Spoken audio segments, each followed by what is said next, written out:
The Earth intercepts a lot of solar power, 173,000 terawatts. That's 10,000 times more power than the planet's population uses. So is it possible that one day the world could be completely reliant on solar energy? To answer that question, we first need to examine how solar panels convert solar energy to electrical energy. Solar panels are made up of smaller units called solar cells. The most common solar cells are made from silicon, a semiconductor that is the second most abundant element on Earth. In a solar cell, crystalline silicon is sandwiched between conductive layers. Each silicon atom is connected to its neighbors by 4 strong bonds, which keep the electrons in place so no current can flow. Here's the key. A silicon solar cell uses 2 different layers of silicon. An N-type silicon has extra electrons, and P-type silicon has extra spaces for electrons, called holes. Where the 2 types of silicon meet, electrons can wander across the p-n junction, leaving a positive charge on one side and creating negative charge on the other. You can think of light as the flow of tiny particles called photons shooting out from the sun. When one of these photons strikes the silicon cell with enough energy, it can knock an electron from its bond, leaving a hole. The negatively charged electron and location of the positively charged hole are now free to move around. But because of the electric field at the p-n junction, they'll only go one way. The electron is drawn to the N side, while the hole is drawn to the P side. The mobile electrons are collected by thin metal fingers at the top of the cell. From there, they flow through an external circuit, doing electrical work like powering a light bulb, before returning through the conductive aluminum sheet on the back.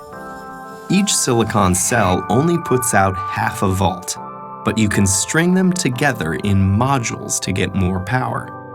12 photovoltaic cells are enough to charge a cell phone, while it takes many modules to power an entire house. Electrons are the only moving parts in a solar cell, and they all go back where they came from. There's nothing to get worn out or used up, so solar cells can last for decades. So what's stopping us from being completely reliant on solar power? There are political factors at play, not to mention businesses that lobby to maintain the status quo. But for now, let's focus on the physical and logistical challenges. And the most obvious of those is that solar energy is unevenly distributed across the planet. Some areas are sunnier than others. It's also inconsistent. Less solar energy is available on cloudy days or at night. So a total reliance would require efficient ways to get electricity from sunny spots to cloudy ones, and effective storage of energy. The efficiency of the cell itself is a challenge too. If sunlight is reflected instead of absorbed, or if dislodged electrons fall back into a hole before going through the circuit, that photon's energy is lost. The most efficient solar cell yet still only converts 46% of the available sunlight to electricity, and most commercial systems are currently 15 to 20% efficient. In spite of these limitations, it actually would be possible to power the entire world with today's solar technology. We'd need the funding to build the infrastructure and a good deal of space. Estimates range from tens to hundreds of thousands of square miles. Which seems like a lot, but the Sahara Desert alone is over 3 million square miles in area. Meanwhile, solar cells are getting better, cheaper, and are competing with electricity from the grid.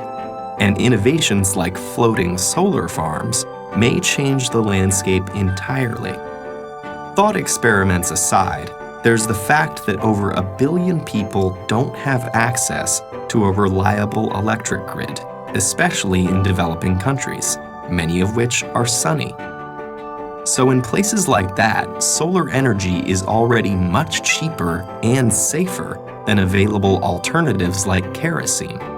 For, say, Finland or Seattle, though, effective solar energy may still be a little way off.